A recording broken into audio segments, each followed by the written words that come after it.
So thank you first and foremost, my very good friend Stacie Mallen, for joining us this Yeah, afternoon. I'm happy to be here and to get to see you guys and see you. Alan and I have worked together for over 20 years. We're both old, it's official. Yeah. Only problem is I've aged, And so have I. and some of them haven't. Some of us haven't. So you are on an episode with us of Banding Together. We started this very early in the whole lockdown, quarantine, COVID-19 deal. And really the reason that we set this up, Stacie, what we wanted to do was find a way to provide an opportunity for people to hear from experts, to hear from, others who are going through the exact same thing that they're going through, whether they're furloughed, laid off, or just looking for a new job during this period of time. And we've had people on, we've had guests, talk about, the challenges and struggles that you face just with answering questions, with, updating your resume, putting together your story or your pitch, all kinds of things. And, today I know that there are specific things that I definitely want to talk to you about, but I also want to get from your perspective, because you are in a very distinct space within human resources, and you have been for a long time, helping people with confidence, helping people not be defensive, all those sorts of things, the things that we are now terming during this webinar as messy. So I'd like for you to talk a little bit about that, a little bit about what it is you do and what you have done to help guide people through not only what we're going through today, but historically, how you help people navigate those waters.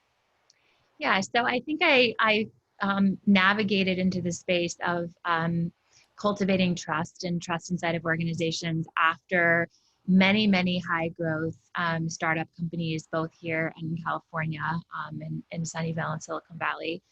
And I think the common denominator that I found during this time is when you're in this high growth startup space, that the foundation is shifting all the time. So it feels like now more than ever, the way that I talk about leadership development and cultivating trust as a leader is more relevant than it's ever been. I think also with distributed workforces and the market shifts that have happened, people are not really sure about where they stand, and they're not feeling very comfortable. So how they're showing up is very different than maybe they would if they were incredibly self-confident on even their day-to-day lives. So now their kids are at home doing school. That's never been something that they've had to navigate before. So I feel like if I'm an expert at anything, it's navigating change. And how do you show up during times when there's incredible change? And how do you still cultivate trusting relationships? And in this case, when you're talking about how do you really walk the line around being authentic, and this is the very first conversation potentially you're having with an employer and people you're going to maybe work with, you want to have a great connection and start to cultivate trust early. But so how do you come off as authentic and show up as authentic without looking like a complete mess, which some of us are. Every morning we wake up lately, it feels that way. So how do you walk that line right now? I think it's a really important topic for people. Yeah. And where I wanted to kind of focus some of our time and attention, and I encourage everyone who's joined us today, please ask questions, in chat or the Q&A function. Just go ahead and pop your questions in there if you would. But there are standard questions that interviewers always get asked. And or people who are interviewing always get asked. And I wanted to run through a few of those that I think are very relevant to today, because like you said, people are lacking confidence. People are stressed. And invariably in any interview, you get asked a question, hey, how do you handle stress? And you may have just that morning, been trying to figure out how to get your kid on their class, online class, or, who's going to pay the water bill or how we're going to pay the water bill. Those sorts of things are real and they're tangible, and everybody is going through varying levels of things that they didn't go through 6 months ago. How do you answer that question? How do you handle stress while being authentic, but also being able to tell somebody that, yeah, I'm dealing with all this grief and all this unknown, but I can handle this job? Yeah, I'll start by telling a little story. Interesting. You and I were friends way back when this happened, I think.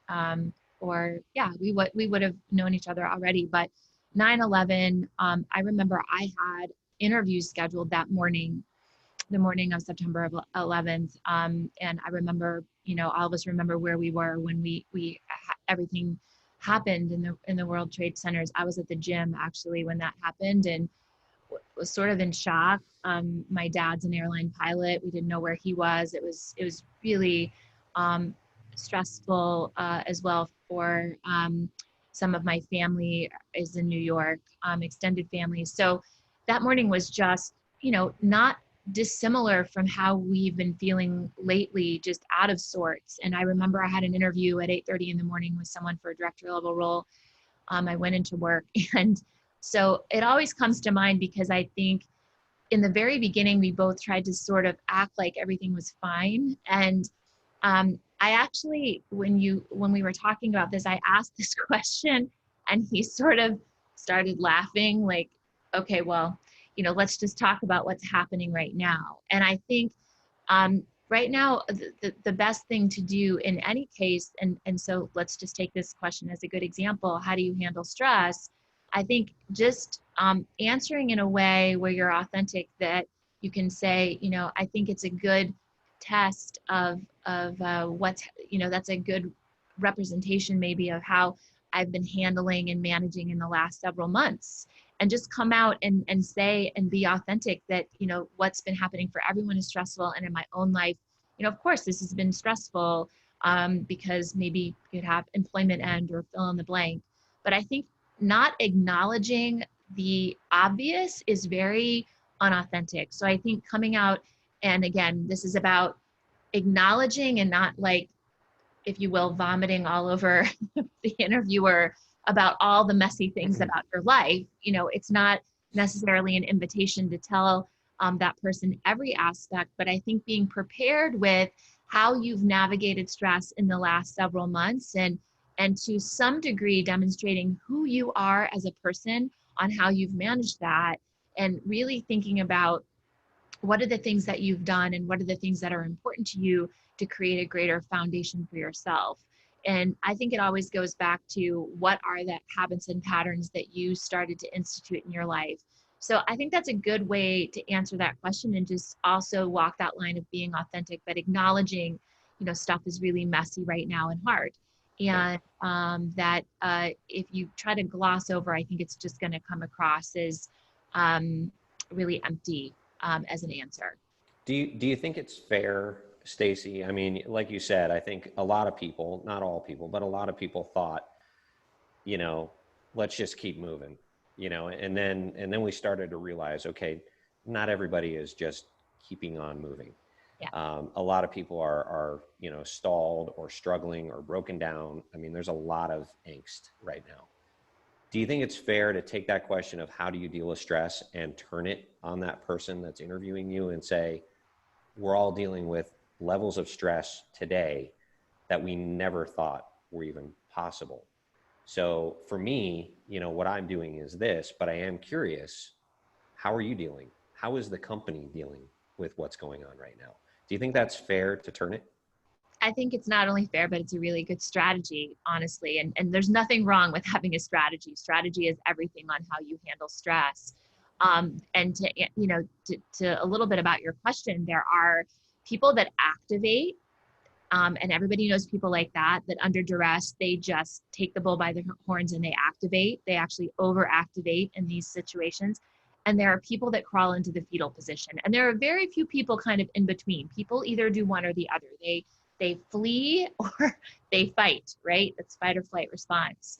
And I think, again, thinking about how you answer this question is, that you either activated or just being honest with, this was a really challenging time for you because of X, Y, and Z. But I love the concept of personalizing that back to the human that's sitting in front of you and saying, I think it'd be interesting to know how the organization has really responded to the stress that's occurred, and maybe how you personally have managed or or what strategies you put into place in order to, plug away day after day. I think it's a good time to develop rapport. I think really interviews are about developing rapport with the person that's sitting in front of you. And one good way to do that is to really start to ask them questions. Yeah. Yeah. And I don't know. I mean, I guess, one of the reasons I wanted you here is because you're definitely an expert at this. And, knowing when is the right time. I think a lot of people going through interviews don't know the right time for them to start asking their questions. Do they have to wait until the interviewer says, do you have any questions for me? But I think the rules have changed, certainly in so many regards during what we're going through right now. But, especially with that question, I think it seems, based on what you're telling me, that it's fair game to kind of ask what the strategy is. It is. And I would tell anybody who interviews on this call, like, the best interviews are conversations. That's just my opinion, but I think it's true. I think, if you really want to get to know the human behind the person that's sitting in front of you, then make it a conversation. I think there is an element of people being comfortable where you're going to get more of a sense of who someone is by having a conversation with someone and allowing that to flow naturally versus having it feel like a firing squad of questions. I think on the interviewee side of things, asking questions in an organic way, again, to develop rapport with the person that's sitting in front of you is a great strategy. I think having questions where you are listening and learning more, not just about the organization, but about, again, this person that's talking to you. Many times we end up having relationships with the people that interviewed us. And so that's the development of an interpersonal relationship during the interview process. So I think it should flow organically. And I think most of the time people would view that as, really a great, a positive attribute if somebody was able to have more of a conversational style with how they ask questions even. Yeah. Awesome. So we do have a question here from somebody earlier, actually reached out, but so I want to get to the tell me about yourself, the greatest strengths and weaknesses, all those standard questions, but specifically related to this period of time. We're going through COVID right now. And would you say that when the interviewer does say, do you have any questions for me?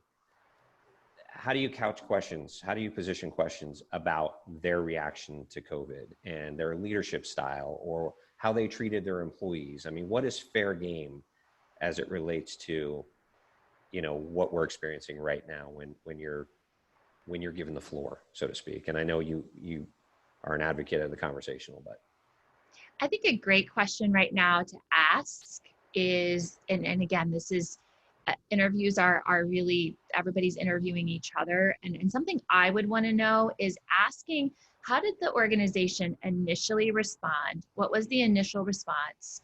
And then were there any missteps, and how did leadership respond to those missteps? I would want to know that as someone who's coming into an organization. So we've all heard lots of examples of where organizations have gone right, and maybe some organizations that have not done a great job. I know of an organization that waited about 3 days to do a pay reduction, and maybe that was appropriate to do. They continued to trend positive in their revenue, and they never addressed the pay adjustment with employees. And they've started to have attrition in their team, attrition that is undesired attrition related to some of their top talent. I think understanding how an organization thinks through major shifts and changes in the market or decision-making capability, or even who's involved in the decisions that are made inside of the organization is a good question. I think it's a fair game question to ask at this point. I think that understanding how an organization responds to a misstep is more than ever really important. How quickly did they make decisions? And again, the involvement of the team or the lack of involvement from the team is going to really demonstrate the amount of autonomy or the amount of control that's inside of that organization. And again, I'm a big proponent of trust, and there are 8 main factors of trust, and some of it is autonomy and transparency creates and develops greater trust. So for me, that would be a question I would want to know. And I think as people have gone through this journey of what we learned early and what we know now, which is still clearly not everything that we need to know or everything we're going to know eventually, hopefully, but what is the evolution of thought? And I know you had Kiata on talking about Carvana and their process on how they've responded to this. And overall, they've done an amazing job of how do they navigate the change that's from, again, the first piece of information we have all the way through to today.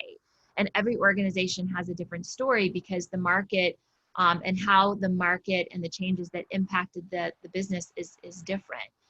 So I think that's all fair questions. And for the person that's talking to you, I think just, saying, hey, what's your perspective and opinion on those decisions that were made? I think that's a fair question. Yeah.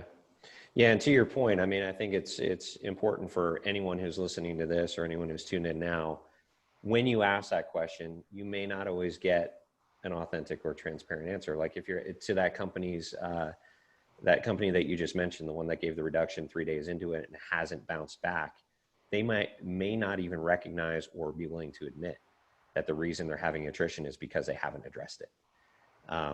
So for you to have that knowledge, for you to have that understanding, obviously there's a multitude of ways to get it, but you may not get as candid a response as you're willing to give, I guess. Agreed. Yeah. I love Charlene's comment. So thank you for Charlene for sharing this, but all of these questions that we've talked about thus far really give you a good impression of the company culture and whether or not there's a good fit there. So it really does. I mean, as the BS monitor that you have, the BS monitor that they have, I mean, hopefully they're well tuned and whether or not you're getting answers that are real answers or answers that are, canned and responses that maybe, somebody else in the organization may not give the exact same. Mm-hmm. Agreed. So I do want to get into a couple of those, other standard questions. And again, please share in chat or Q&A any questions that you guys have.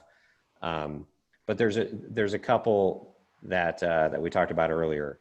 What makes you unique, or why do you want to work here, or your strengths and weaknesses? And those are three. I'll give you any one of those three, Stacie, if either any of those are more pertinent or relevant to what you'd like to answer. Strengths, weaknesses, why do you want to work here, and what makes you unique? So I think it starts from a foundational belief in self. Any of those questions, I've interviewed probably thousands of people, and so have you, Alan. And I think the people right now, I think a danger that probably exists is, again, a lack of foundation and maybe a lack of self-belief to some degree. And so I think some of this, regardless of which of those three questions, and I'll address at least one of them before I end up and my answer, but I think it starts with your prep for the interview and how you walk into an interview with some self-confidence and self-belief. I think right now it would be very easy to go into an interview and feel very desperate and also feel like you really don't have a strong sense of self. And that's going to really be very clear to the person that's talking to you. And you mentioned this early on, like defensiveness or being very reactive in kind of your answering of questions. So some of what I have been telling people to do is really, now more than ever, I mean, this is always advice, do your research, understand who you're talking to, understand where the market is and how it's affecting that organization. Really prep more than you ever have for interviews, because I think that's going to provide some additional self-confidence. I always talk about if your eyes are blue, you'll never argue with anybody that your eyes are blue. If you know something deep in your soul, if you know that you're worthy of the position that you're interviewing for, your responses are going to come across as significantly more organic and self-assured and just more confident in how you're presenting during your interview. So I think just this topic of research, I think that the trite question, and it's a trite question for a reason, because I think it's a good question. I don't think my personal bias is I don't ever ask anybody their strengths and weaknesses, because that is such a a canned question that most people have a canned answer for that question. And if you don't, you should actually have one, by the way, because it's such a common question. And I will say I am not a huge fan of, oh, well, my biggest weakness is I can never say no, and I say yes to everything, and I try to get everything done. I work too hard. I work too hard. I've heard that way too often. And that's actually not a positive for me on the other side of the table. I think that preparing for that question, but also I believe, I'm a big believer about storytelling in general. And so I think if you can create and think about in your past and in your history, how you could demonstrate those strengths and weaknesses through a story. Again, storytelling is very connective and it's very rapport building with the person that you're talking to. So if you can tell a story of when you went through organizational change or change personally, or you have a story that the details of, and really have a strong recollection of how you responded to something that happened. I think, again, now more than ever, it's great to talk about your ability to navigate change, for example, your ability to navigate through the unknown, your ability to create foundation for yourself. And I think even giving examples of things that have come up for you in the last few months. So, you went from driving to work every day to your kids being home and chaos in your house, and now you're looking for a new role. How did you respond to that, and how did you create foundation for yourself to be able to navigate that change? I think that's a great way to tell a story, to demonstrate one of your greatest strengths, which is if you're an activator, you activate in those situations and you get things across the line and you get things done, which is a great thing for really any organization to have somebody like that. How you've been able to think creatively and problem solve in these times. I think everybody's had to think about things differently. And how did you do that during this pandemic, during this crisis, economic or otherwise? How have you been able to think about things in a different way? That's also a great strength. I think one of the things that is very vulnerable to talk about is your weaknesses. And I've only had probably a handful of people really strike a great balance in an interview of talking about their weaknesses in a way that felt really genuine and authentic. So again, I think it's a question that you need to prep for and be real. I think that one of the things that, again, is a danger, if somebody really needs a job and their family's in economic crisis, there's a temptation to not be completely authentic when you are talking about your weaknesses. But I think it's important to talk about the fact that these are the things that I work on every day and I've continued to get better at, but this is still something that I'm striving to work towards. What would be a very specific example of that, Stacie? I mean, you said you had a couple people interview that did that very well. What were their examples?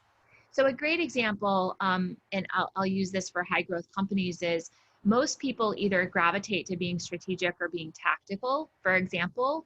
And I think depending on the role that you're interviewing for, talking about the fact that, hey, I'm a big picture thinker, or on the opposite side of that, I really enjoy getting into the details of things.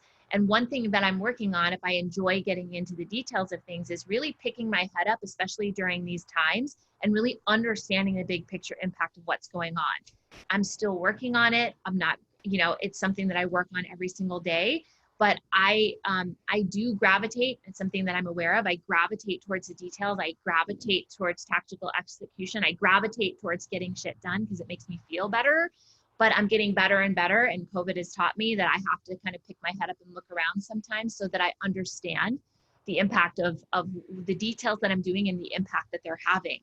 And I'm doing that through metrics and measurement or whatever that is. So that's a great example of talking about how you're working towards getting better at something. But the reality is everybody gravitates to one of those two polarities. It's very unusual for people to be great at both. So, but it's honest, right? You are either one or the other. And I think that it's okay to talk about that and demonstrate where you're the most capable. Right. And you talked a little bit about, preparing and having specific scenarios or specific stories that you can reference about, what you did in your previous roles. So preparing on that side, but talk to me about, because there's other preparation you need to do. There's preparation, researching the employer, researching the individual person that you're going to be talking to, all of those sorts of things. Talk to me about that, the preparation on both sides of that coin and how relevant and how important that is to do. Yeah, and when people talk about looking for a new role as a full-time job, it should be. Looking for a new role is, and applying for positions, and I understand that you may apply for things and not know the full backstory before you hit the apply button, because people are treating it like a numbers game, and on the other side of the fence, there are robots making decisions on ATSs on who is getting selected and who's not. So there are elements at play here that are outside of the control of human beings, to really make sure that people are matching, and matching the right role. But what is your responsibility is when you get the opportunity, any opportunity to practice these skills by going into an interview process, it's really, the onus is on you now more than ever to really do your research around the organization and the people that you're going to be talking to. I mean, we have so many resources now with LinkedIn is the obvious example, but you have so many resources. You can look at what the articles that people have written, any video content they've done. You should probably be able to know someone fairly well if they have a LinkedIn presence before you ever walk through the door. And that's also true for organizations. Now more than ever, organizations are being fairly transparent about their value system, about their purpose, about their story, about their foundation, right? Who is the CEO, and what is that person, what are the decisions that person is making, and how have they navigated their career, and how do they build whatever position that you're interviewing for, how do they build that organization? So I do think the devil is in the details of the preparation, and to really stand out in an interview, if you are walking into that interview incredibly confident, and really having prepared some detailed questions. I know for me, if I had somebody walk in and ask me some detailed questions about the history of the organization, or why is this value, this is an interesting value you guys have. Tell me a little bit more about that value and what it means to you. Those are the questions that are going to demonstrate that you did your research, but it also gives you the ability to align your answers to questions, obviously, in a way that makes sense for them. But all that being said, it should be authentic. I don't think you should say that one of your biggest strengths is X, Y, and Z if that's not true. I think that also creating rapport by talking about your value system, but be honest. If 3 of their values are not high on your priority list, then focus on the other ones. So I think it's incredibly important right now to stand out through doing the research, and it also just creates more confidence as you show up for that interview. Yeah. Well, and I think also, I mean, I know that you had mentioned in a previous conversation you and I had that some people aren't note takers or note writers. I think it's critical. I mean, I really think it's critical, because you'll get into situations. I've been in those situations. I know you've been in those situations where you had something in your mind that you wanted to say, and then you went on a tangent. The interviewer took you elsewhere, and you forgot. You completely forgot what you were going to say. So I think it's important as people prepare for interviews that they really jot down those notes, especially given today, where a lot of interviews are taking place like this is, through Zoom. You can have a notepad sitting right next to you and have all of those things that you want to make sure you cover about yourself, about the role, and about the company. You can have all those things written down and at the ready. Yeah, and I have a little bit of an admitted personal bias as well. I would say that during an interview process, that if someone's not taking notes and they're asking me a lot of questions, it feels very disingenuous as to why they're asking me the questions in the first place. So I remember I've been in, again, many interviews where I've been, somebody's asked me the details of something, and I'm thinking, like, you're interviewing with 8 people today. You're not, really taking notes on anything that we're talking about. It just feels like you're going through the motions of asking me questions. So I think again, going back to rapport and trust, and that's what this, an interview process is all about, really giving the person the respect of the fact that they're spending time with you to answer questions. And I'm talking about on both sides of the fence here, on both sides of this interview process, that you're you're taking notes and you're focused on the person in front of you. Nothing for me is worse than people that are interviewing actually taking notes on a computer. I think it is the most distracting, very disconnected way to have an interview with someone else. So I think, again, on Zoom calls, to your point, Alan, where we are today, having a notepad, taking notes, and even saying, hey, at the very beginning, I'm going to be taking some notes. So if I'm looking down, that's what I'm doing. And I prepared for the interview, so I have some notes. I think that's, a good thing to talk about in the beginning, so that people understand that you're not, looking at your phone or something else, but that you are, you prepared for the interview. So I think it's a good point on these virtual interviews to really speak to the fact that, you are taking notes and did bring some notes to the interview. Yeah. Yeah, I agree with that. And I think that's a great point that you just made about letting people know what you're doing, because if I'm constantly doing this and you have no idea that I'm writing notes, that would be a bad thing. So informing them early on, hey, I'm going to be writing notes, I'm going to be referring to my notes, whatever, I think is a fantastic point. I'm glad you brought that up. Yeah. So yeah, and Charlene agrees 100%. I mean, it's so key. And I tell people all the time, I mean, I have notepads in my trunk, the trunk of my car, that, if people are walking in without a notepad, I'm like, you have to have a notepad. You have to write things down. It just is so, I forget the word you used, but there's a disengagement. There's like a going through the motions sort of feel that you get from people when they're not writing things down. Again, on either side, if I'm giving you my life story and the reasons I want to work for you, and you as an interviewer are writing nothing down, I don't feel inclined that you're going to be a great future boss for me. And there's something about that hand-eye connection. I geek out about neuroscience, Alan. So there is something, when you ask me questions, even on this webinar, I write them down because it helps me process the information in a different way. So if you're a learner or someone who processes information better, I write notes less to refer back to them and more for memory. That's just how I process and function neurologically.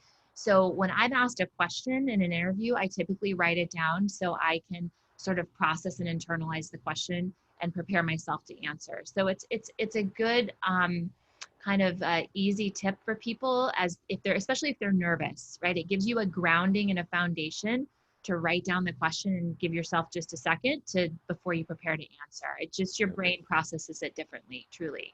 Yeah. Well, and one of the things that I know you have, and I want to go through this, the uncertainty component again, and why it's so critical for people to kind of approach things a little bit differently than maybe they had historically, given the uncertainty.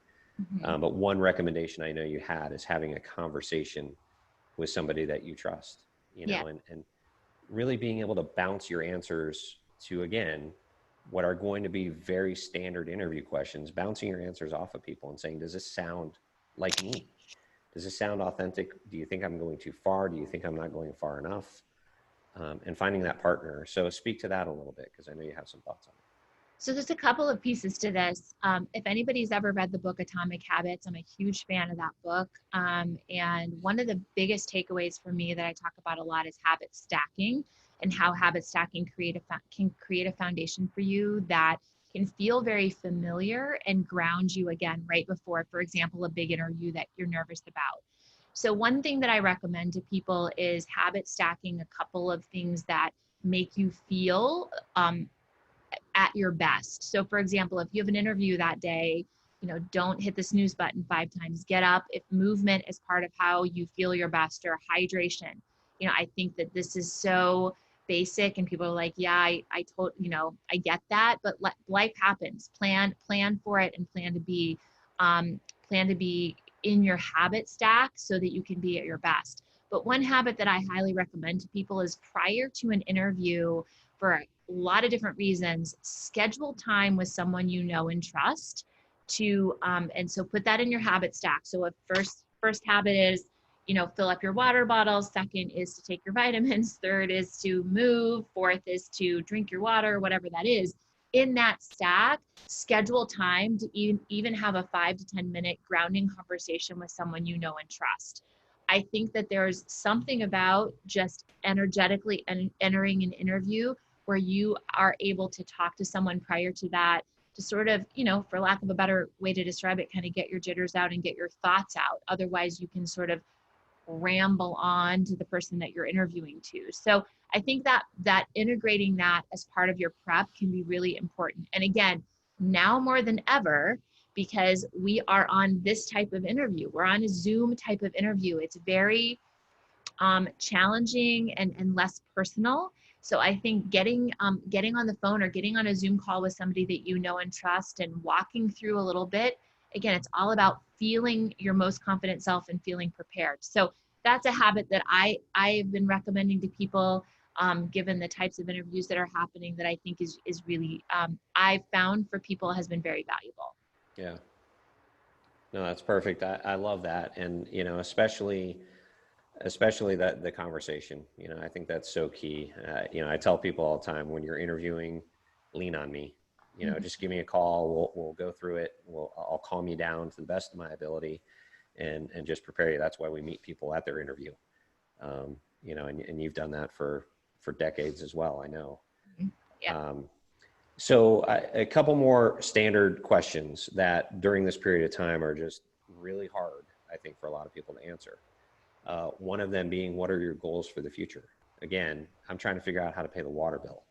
I'm trying to figure out, how is it that my 3 kids are actually going to get through 3rd, 5th, and 7th grade right now? How is that going to happen, given our situation? So goals for the future invariably comes up in an interview.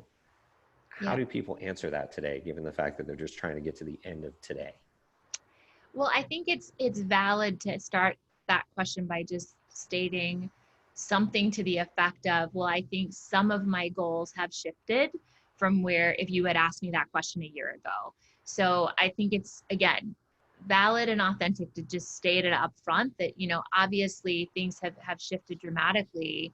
But I would tell anyone that hopefully their long-term goals, their goals for their future and their career haven't, dramatically shifted, unless you had some major epiphany or aha moment during this time, which some people have. Some people have said, I've completely reevaluated how I think about things, and I've completely reevaluated what's important to me in the last 6 to 8 months. So maybe that's a valid way to start that conversation as well. But I think when people are asking about goals, I mean, think about the purpose of the question. The purpose of the question is really to understand a couple of things. One is, what is your thought process around short-term and long-term planning? So that's one reason to ask it. The second is this person going to take this job and then just look for the next best thing? So I think it's always important to think about the root of the question. And again, as you're writing it down, like, why is this person asking me this question? What's the purpose? And still answering it in an authentic way. But if they're asking you that question because maybe their concern is, maybe you were at a more senior level and you're going to more junior level for this role, they're looking for why you're interested in this position. That's why they're asking you the question. So I think it's really trying to understand the root of what the interviewer is trying to get to. Maybe it's just a canned question and there's not a lot of thought process behind it at all, but generally people are asking that question to understand, are you going to stay with their organization? Do you want to grow with this organization? What's your intention in taking this position? Why are you even looking for this position? I mean, these are all really the root backstory of that question. So I think that's an important one to understand why they're asking you that question, and that would only be found in kind of your history and your background and what you're applying for. Yeah. The other one that I think can bring up emotion during this period of time, which I know I have firsthand knowledge from people that I have sent through interviews. Why should we hire you? And again, it's the first answer is because I need a paycheck right now. But that can't be the answer. That just can't be the answer, unfortunately. Yeah. That wouldn't, hey, I need a job and I need to pay my bills. Not a good answer, probably an authentic answer, but this is about not being messy. Again, I think that you go to your strengths. I mean, I think that's the easiest place to talk about how your strengths align with this role. You should hire me because I think that I'm incredible at navigating change, and this position is all about assisting the organization at, pivoting and navigating change on a day-to-day basis. I feel like feedback in my past is that I really step up to the plate as a leader during times like this, and I think that's something that, based on our conversation today, your organization sounds like would be really valuable to the organization, is to have a leader if it's a leadership role. So talking about your leadership style, talking about your strengths as a leader, because right now, again, more than ever, leadership strength is a huge asset for any organization, as we have people that are more distributed than ever in the workforce.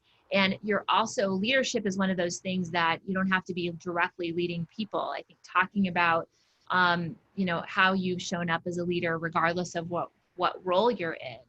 I'm hearing a lot from my clients that leadership is struggling because they're struggling in their own lives. And so people are bringing all their emotional baggage with them.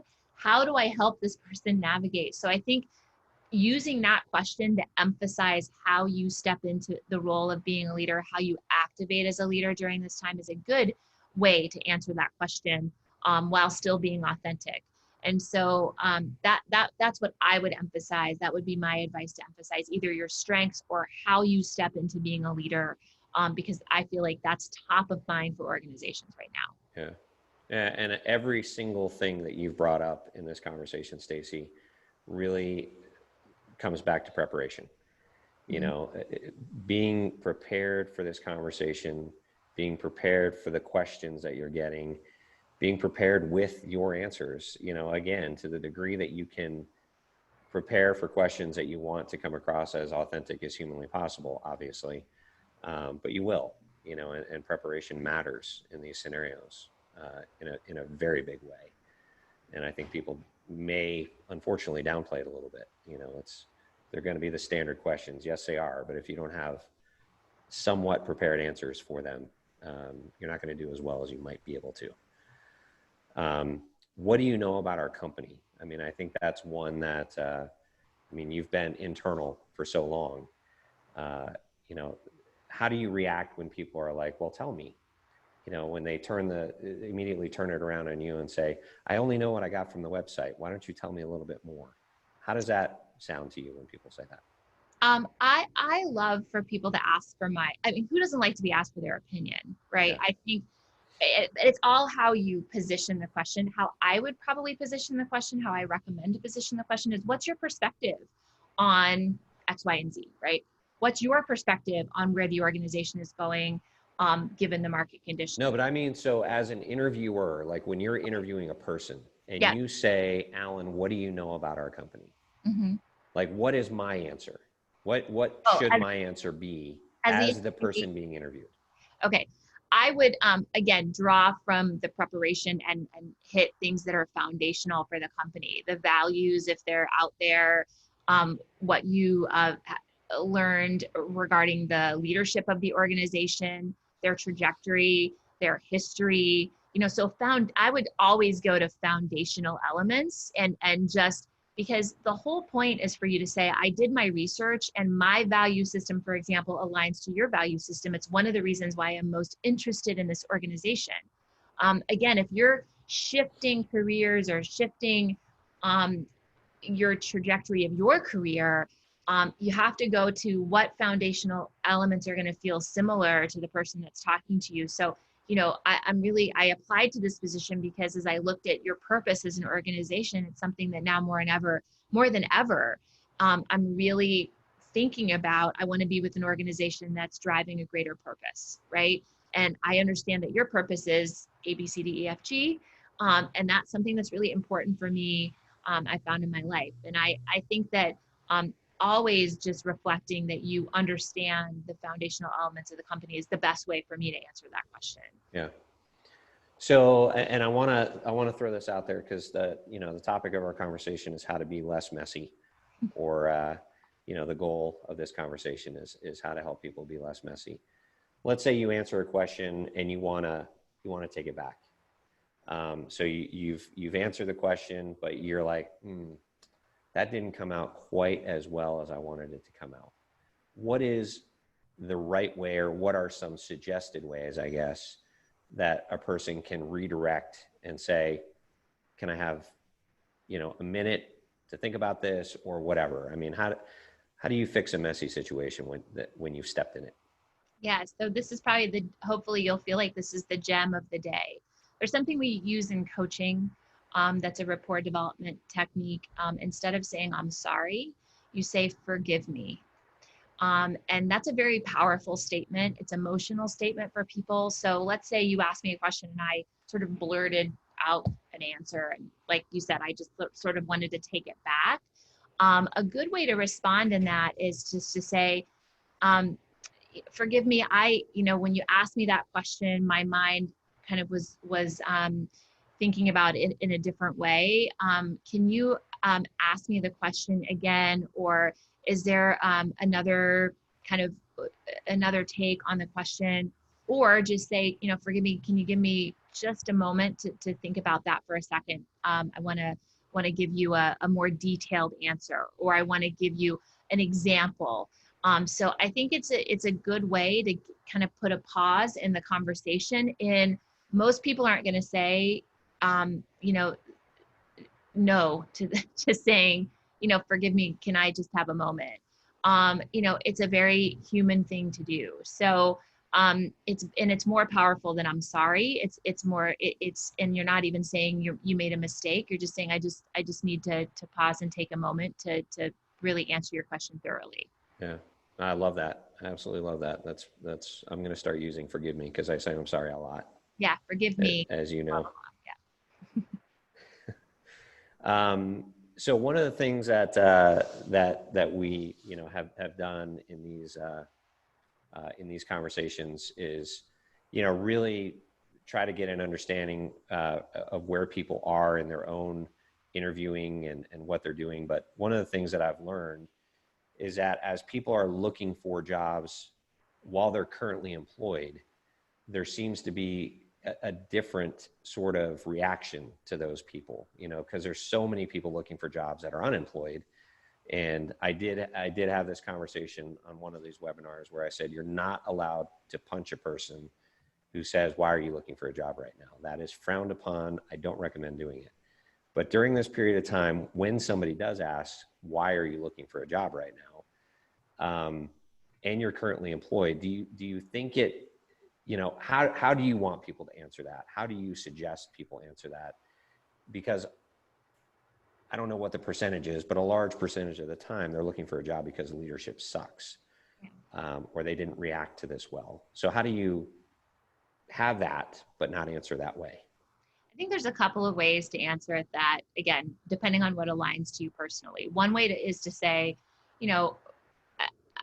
understandably, there's a lot going on in the world right now, but I'm really always looking to understand how I can be more aligned to, what I'm passionate about. I'm looking to continue to grow.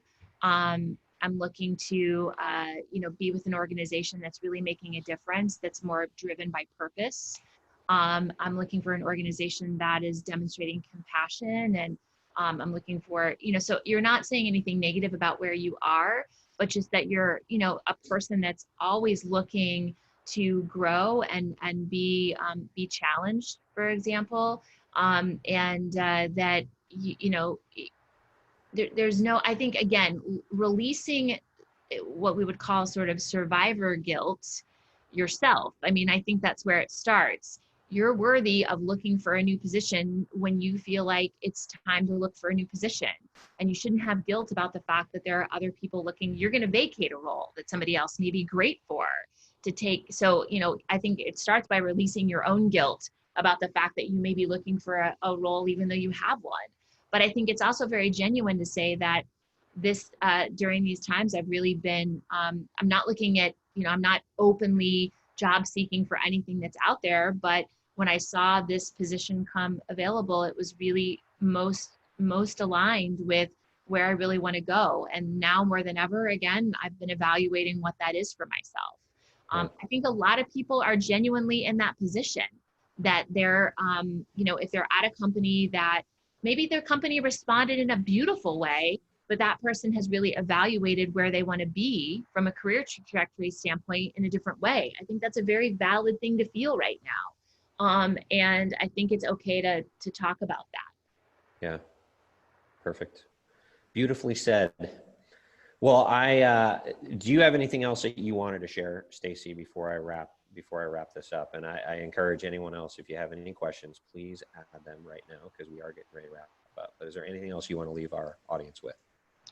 Well, I mean, I think something I've said to people seems like such a simple thing, but when you're going to dial into a call, for example, take some deep breaths, like 6-second breaths, and inhale and exhale. I think it's really hard to show up on this video or even on a call. Some of these are happening just telephonically.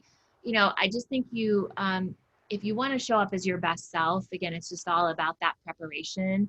Don't be, and this is from someone who just, came into the webinar, and I had something booked back to back, but, try to give yourself some wiggle room right now. Try to give yourself some space to prepare yourself even mentally prior to dialing into a call. I think it's really important on how you show up.